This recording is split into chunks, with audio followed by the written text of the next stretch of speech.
खबरों का सारथी। नमस्कार, उत्तराखंड की खबरों के साथ मैं हूं मनोज मानस। खबरों का रुख करेंगे उससे पहले देख लेते हैं इस वक्त की अहम सुर्खियां। उत्तरकाशी में जन जन की सरकार जन जन के द्वार कार्यक्रम में शामिल हुए सीएम बोले, लोगों की समस्याओं का समाधान हो रहा है, संवाद का सशक्त सेतु स्थापित। दिल्ली में केंद्रीय स्वास्थ्य मंत्री से मिले डॉक्टर धन सिंह। चारधाम यात्रा में तीर्थयात्रियों को बेहतर स्वास्थ्य सुविधा देने पर हुई चर्चा। यात्रा में आने का दिया निमंत्रण। धामी सरकार पर कांग्रेस का तीखा हमला। 9 साल के कार्यकाल पर सरकार से श्वेत पत्र जारी करने की मांग। खनन, शराब माफिया, पेपर लीक पर घेरा। हल्द्वानी में यूजीसी बिल के विरोध में आवाज तेज। 21 फरवरी से सवर्ण शक्ति संगठन ने आंदोलन का ऐलान किया। रामलीला ग्राउंड में होगी विशाल रैली। दून जिला न्यायालय को फिर बम से उड़ाने की धमकी। कोर्ट परिसर खाली कराया गया। बम निरोधक दस्ते ने जांच की। और मसूरी के देहरादून मार्ग पर टैक्सी ने बाइक को मारी टक्कर। बाइक सवार एक की हालत गंभीर, दूसरे को हल्की चोट। टैक्सी की तेज रफ्तार बनी हादसे की वजह। आप देख रहे हैं के न्यूज, खबरों का सारथी। और अब खबरें विस्तार से। हम खबर से बुलेटिन की शुरुआत करेंगे। खबर उत्तरकाशी से, जहां आज चिन्याल सौंड में आयोजित जन जन की सरकार जन जन के द्वार कार्यक्रम में सीएम पुष्कर सिंह धामी शामिल होने पहुंचे। अब तक पूरे प्रदेश में आयोजित 650 से अधिक शिविर में शामिल होकर 5,20,000 से अधिक फरियादी जन जन की सरकार जन जन के द्वार कार्यक्रम के लिए लाभान्वित हो चुके हैं, लाभ उठा चुके हैं। उन्हें न सिर्फ शिकायतों से छुटकारा मिला, बल्कि उन्होंने विभिन्न योजनाओं और सेवाओं का लाभ भी प्राप्त किया। आपको बता दें कि कार्यक्रम के तहत आयोजित शिविरों में ऑन द स्पॉट समस्याओं का समाधान कर लोगों को त्वरित राहत दिलाई जाती है। पात्र लाभार्थियों को मौके पर ही प्रमाण पत्र, पंजीकरण और योजनाओं की स्वीकृति प्रदान होने से दूरस्थ क्षेत्रों के लोगों का सरकार के प्रति भरोसा मजबूत हुआ है।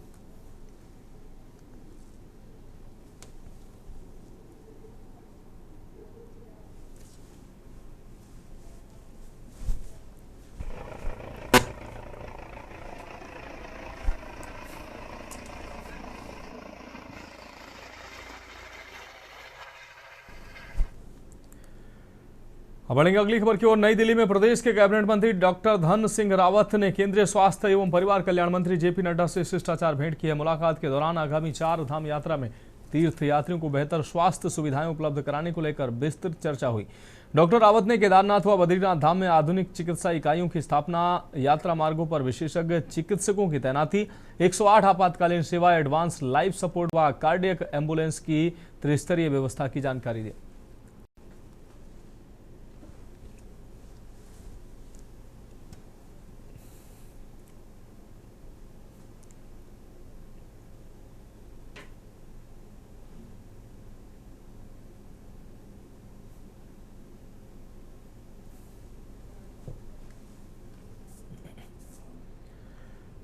अगली खबर देहरादून से, जहां महिला सशक्तिकरण बाल विकास मंत्री रेखा आर्य ने डालनवाला स्थित वृद्धाश्रम प्रेम धाम में बुजुर्ग महिलाओं से संवाद कर उनका कुशल क्षेम जाना है। इस अवसर पर उन्होंने बताया कि महिला सशक्तिकरण के तहत अब तक केवल बालिकाओं और महिलाओं के लिए योजनाएं बनाई जा रही हैं, लेकिन 60 वर्ष से ऊपर की वृद्ध महिलाओं के लिए भी विशेष योजनाओं पर विचार किया जा रहा है। मंत्री रेखा आर्य ने कहा कि वृद्ध महिलाओं के अनुभवों से सीख लेकर भविष्य में महिला योजनाओं में बदलाव और सुधार किया जाएगा। आश्रम में रह रही कई महिलाओं ने आर्थिक और स्वास्थ्य से जुड़ी जरूरतों के साथ साथ सामाजिक सहभागिता की इच्छा जताई।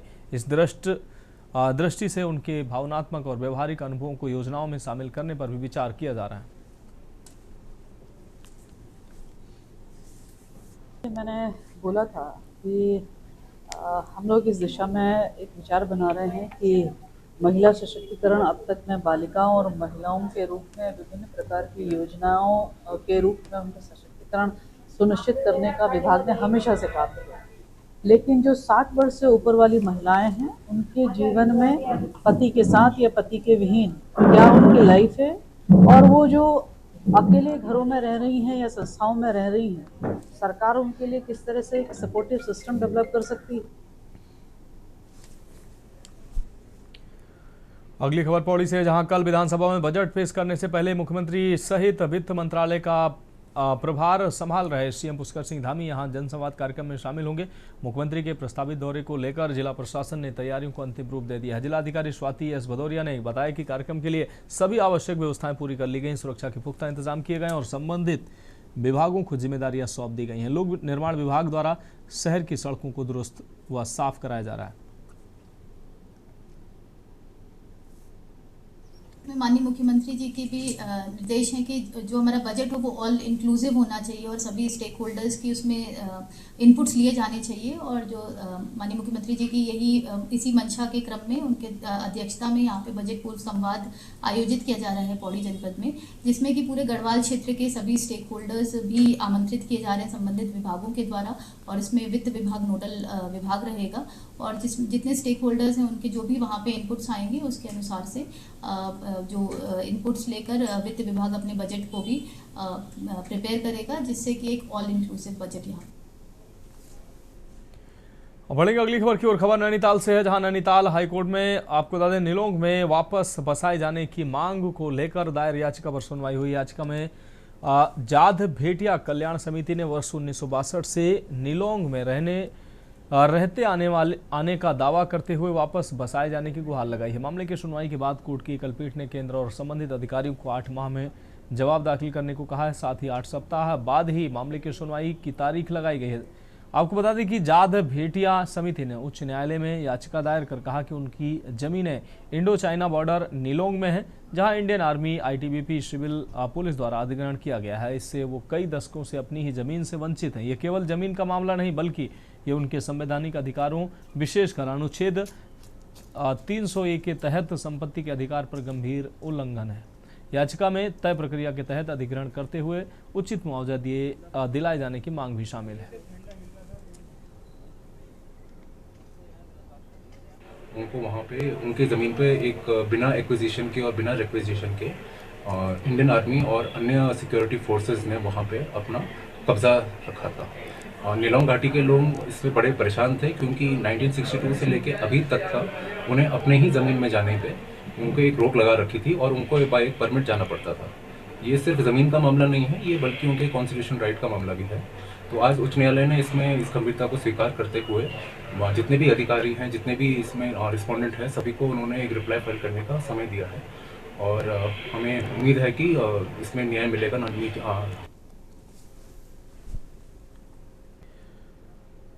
उत्तराखंड के कई जिला सत्र न्यायालयों और उच्च न्यायालयों को बम से उड़ाने की धमकी का तीसरा ईमेल मिलने के बाद नैनीताल हाईकोर्ट परिसर पूरी तरह से सील कर बम निरोधक दस्ते और डॉग स्क्वाड से सघन तलाशी की गई। चेकिंग में कोई संदिग्ध वस्तु नहीं मिली। सुरक्षा व्यवस्था का जाने उच्च न्यायालय इस महानिरीक्षक रिद्धिम अग्रवाल ने कहा कि एसटीएफ टीम सभी मेल्स के आईपी एड्रेस और ट्रेसिंग के लिए केंद्रीय एजेंसियों के साथ समन्वय कर रही है। उच्च न्यायालय के सभी एंट्री गेट्स पर लोकल पुलिस और एक कंपनी पीएससी की तैनाती की गई। सार्वजनिक एंट्री केवल बार द्वारा जारी ऑथराइजेशन लेटर के आधार पर ही होगी। हाईकोर्ट उत्तराखंड को एक थ्रेट मेल आई है और पिछले कुछ दिनों से ये थ्रेट मेल्स हमारे डिस्ट्रिक्ट जज कोर्ट्स में आ रही हैं अलग अलग जनपदों में, चाहे उत्तरकाशी, देहरादून, हरिद्वार हो या यहाँ पर चंपावत, पिथौरागढ़, बागेश्वर, अल्मोड़ा रहे हों। इन सभी मेल्स पर हम लोग जो विधिक कार्रवाई कर रहे हैं, हमारी एसटीएफ की टीम्स आईपी एड्रेस ट्रेस करने के लिए निरंतर सेंट्रल गवर्नमेंट एजेंसीज के साथ समन्वय स्थापित किए हुए हैं। उसके साथ साथ हम लोग यहाँ पर माननीय उच्च न्यायालय में आज एंटी साबोटाज चेक करवाए गए हैं बीडीडीएस एवं डॉग स्क्वाड्स के माध्यम से। भारतीय योग संस्थान द्वारा देहरादून में 1 दिवसीय योग प्रशिक्षण शिविर का आयोजन किया जा रहा है। भारतीय योग संस्थान के महामंत्री मोहनलाल बिरमनी ने बताया कि प्रदेश की राजधानी के स्वर्गपुरी आश्रम में योग शिविर आयोजित किया जाएगा, जिसमें योग संस्थान के राष्ट्रीय अध्यक्ष देवराज मुख्य वक्ता के रूप में देवराज शामिल होंगे। उन्होंने बताया कि शिविर में प्रदेश के कई जिलों से हजारों लोग शामिल होने पहुंच रहे हैं। मैं मोहनलाल बिरमनी, सेवक भारतीय योग संस्थान। हमारा जो कार्यक्रम है 20 फरवरी का, वो स्वर्गपुरी आश्रम पुलिस लाइन के सामने कल 3 बजे से 5:30 बजे तक रहेगा और उसमें यही आह्वान किया जा रहा है कि आप इस एक दिवसीय शिविर में आए और जाने कि योग है क्या और योग से हम किस प्रकार अपने को स्वस्थ और निरोग बना सकते हैं। हमारे जो मुख्य वक्ता आएंगे, हमारे आदरणीय श्री देशराज जी, जो पूरे भारत में हैं और इसको भी वही देखते हैं। सितारगंज में वन क्षेत्र में अवैध खनन रोकने गई वन विभाग की टीम पर पिता पुत्रों ने हमला कर दिया है। पुलिस ने मामले में आरोपियों के खिलाफ गंभीर धाराओं में मुकदमा पंजीकृत कर जांच शुरू कर दी है। आपको बता दें, रंसाली रेंज के आरक्षित वन क्षेत्र में अवैध खनन रोकने गए वन दारोगा नंद किशोर पांडे ने पुलिस को तहरीर दी। आरोप लगाया कि हमलावरों ने उनके साथ गाली गलौज करते हुए और वाहन से कुचलने का प्रयास किया।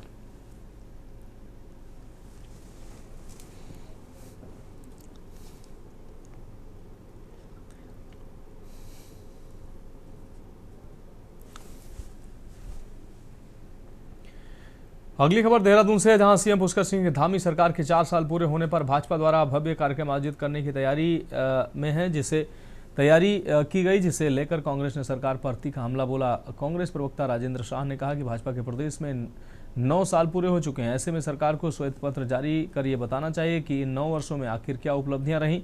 उन्होंने आरोप लगाया कि सरकार ने केवल खनन को बढ़ावा दिया, शराब माफिया को संरक्षण मिला, पेपर लीक जैसी घटनाएं हुई और बेरोजगार युवाओं को नौकरी के नाम पर झूठे वादे किए गए। उन्होंने कहा कि महंगाई चरम पर है, कानून व्यवस्था चरमराई हुई है और आम जनता खुद को असुरक्षित महसूस कर रही है।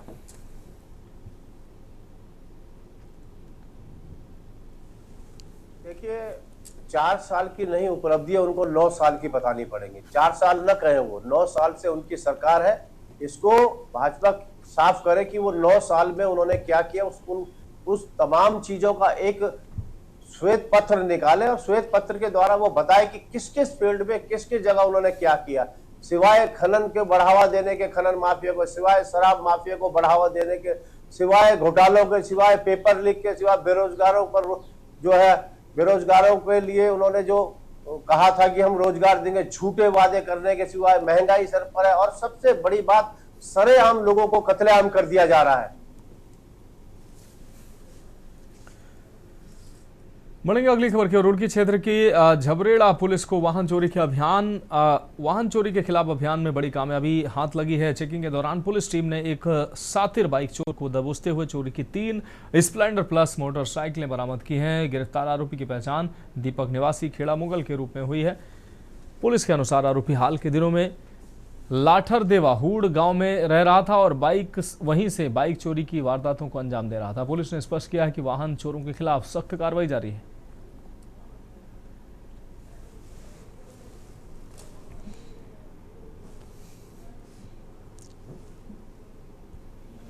ये जो हमारी PHQ लेवल पे एक प्रॉपर एक डेंस चेकिंग के निर्देश हैं। थाना झबरेड़ा में कल ही चेकिंग हो रही थी। SSP सर के क्लियर निर्देश थे कि गहनता से चेकिंग की जाए। तो इस चेकिंग के दौरान कल SO अपनी टीम के साथ थाना झबरेड़ा में जब चेकिंग करी थी तो एक व्यक्ति एक ऐसी बाइक के साथ मिला जो चोरी की बाइक थी। उसने इस बात को एडमिट किया कि वो रहने वाला सहारनपुर देवबंद का है और यहाँ मौका मिलने पर ऐसी चोरियाँ करता है। फिर उससे और गहनता से पूछताछ करने पर उसने 2 बाइक और चोरी करना तस्दीक किया। उसकी निशानदेही पर 2 बाइकें बरामद हो गई, एक थाना गंगनहर क्षेत्र की और एक थाना झबरेड़ा की। तो फाइनली 3 बाइकों के साथ ये व्यक्ति, आज हम इसको रिमांड पे ले रहे हैं। इसकी क्रिमिनल हिस्ट्री के बारे में जानकारी ली जा रही है और इससे पहले इसने कब कब क्या किया इसके साथ और कितने लोग हैं, ये अभी पड़ताल का विषय। SSP देहरादून के निर्देश पर दून पुलिस ने बड़ी कार्रवाई करते हुए गैर जमानती वारंटों की 100% तामीली के लिए अभियान चलाया। 29 फरवरी 2026 की रात अलग अलग थाना क्षेत्रों में कार्रवाई करते हुए पुलिस ने विभिन्न मामलों में फरार 8 वारंटी अभियुक्तों को गिरफ्तार किया। सभी गिरफ्तार वारंटियों को न्यायालय के समक्ष प्रस्तुत किया जा रहा है।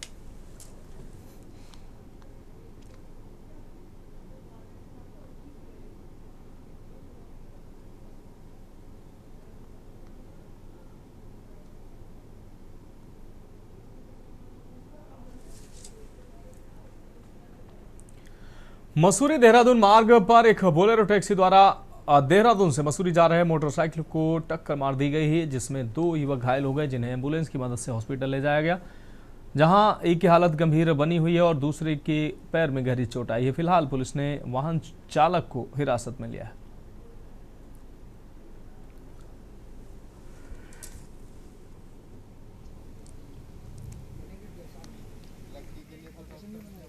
ये हम जा रहे थे ऊपर को और वहाँ पे ऊपर जाके ये गाड़ी आई बहुत तेज़ी में। कहाँ पे? ये थोड़ा से क्या वाटरफॉल है, उससे थोड़ा सा आगे बस 1-2 मोड़ मुड़ के वहाँ पे गाड़ी आती है, बहुत तेज़ी में आती है, मोड़ काटती है पूरा रॉन्ग साइड आती है। 80 की स्पीड होगी, 80 या 70, और रॉन्ग साइड से पूरा उड़ा देती है। जो हमारे साथ के भाई थे ना, उन्हें एकदम उड़ाती है और रुकी नहीं एकदम। मैं सर ये बन निकासी चौकी कोल्लू खेत बैरियल में तैनात हूँ। कल की क्या घटना है ये जो जीप रात सर ऐसा हुआ कि मैं प्रॉपर अपनी ड्यूटी में था, वहाँ से ये गाड़ी आती है, गाड़ी बहुत स्पीड में थी, और उसके बाद अचानक से इतनी फास्ट गाड़ी आई कि यहाँ पे मेरी गाड़ी खड़ी होती है जैसे हमेशा खड़ी होती है, मेरी गाड़ी को मारते हुए बहुत स्पीड से ये सीधा पत्थर के ऊपर लगा दिया गाड़ी। हल्द्वानी में यूजीसी बिल को लेकर एक बार फिर हल्द्वानी में विरोध की आवाज तेज हो गई है। आपको बता दें, सवर्ण शक्ति संगठन ने बिल के खिलाफ मोर्चा खोलते हुए 21 फरवरी को बड़े आंदोलन की घोषणा की है। संगठन के संयोजक प्रकाश हरबोला ने प्रेस कॉन्फ्रेंस कर आंदोलन की रूपरेखा साझा की है। प्रकाश हरबोला ने कहा कि प्रस्तावित यूजीसी बिल के प्रावधान सवर्ण समाज के हितों के प्रति प्रतिकूल है। उन्होंने आरोप लगाया कि सरकार द्वारा लाया गया ये विधेयक सामाजिक संतुलन को प्रभावित कर सकता है। संगठन ने सवर्णों की पुकार मत करो अत्याचार के नारे के साथ अपने अभियान की शुरुआत की है। संगठन की ओर से बताया गया कि 21 फरवरी को हल्द्वानी के रामलीला ग्राउंड से एक विशाल रैली निकाली जाएगी।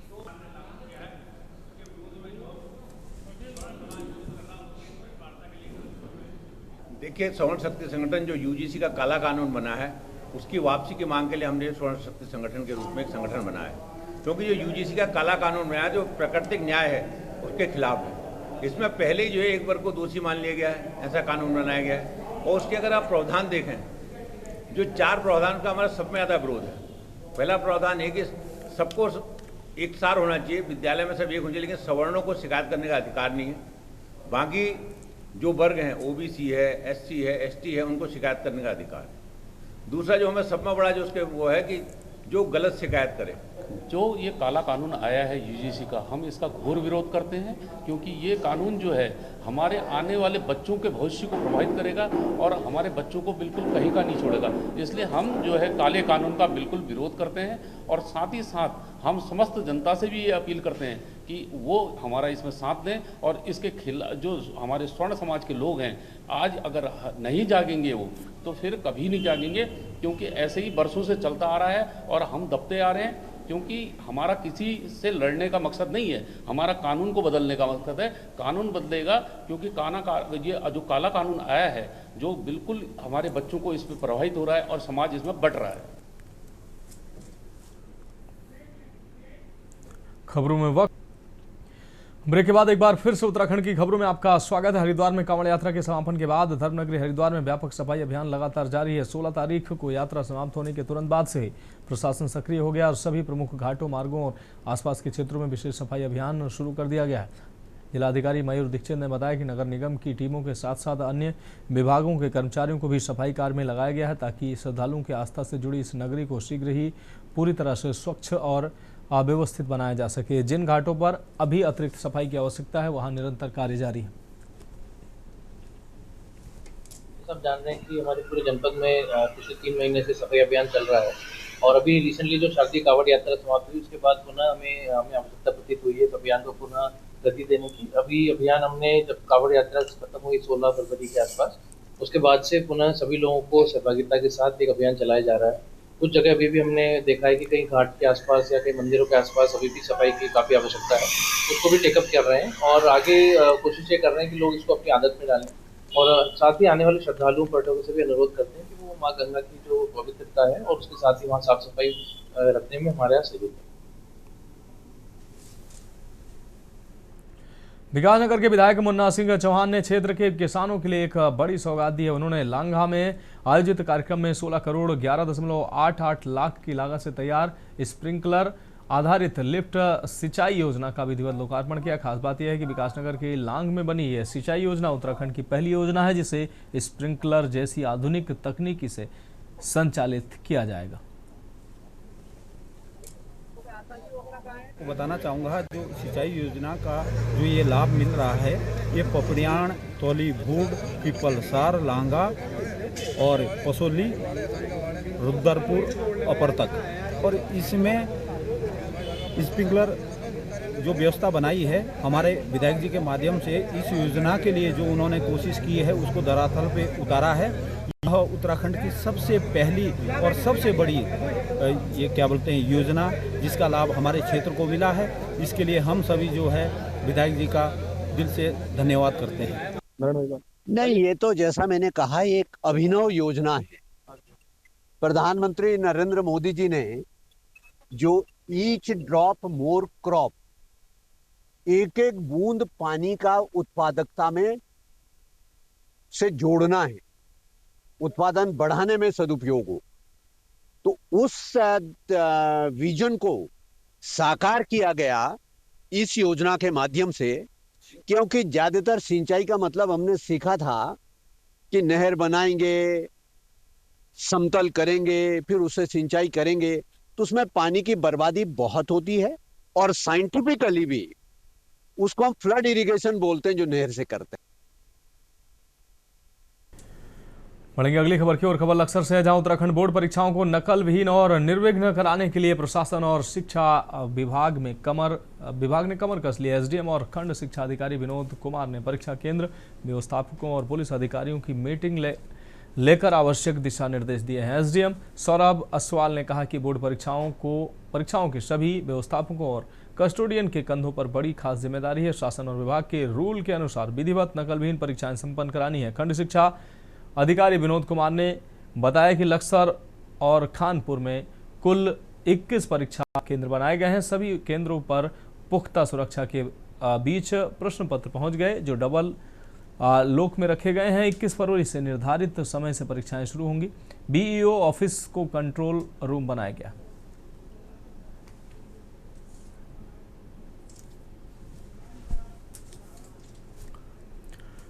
फिलहाल उत्तराखंड की खबरों में अभी के लिए मेरे साथ इतना ही। मुझे दीजिए इजाजत और आगे आप देखिए के न्यूज इंडिया का विशेष कार्यक्रम मंथन हमारे प्रधान संपादक दुर्गेन चौहान जी के साथ।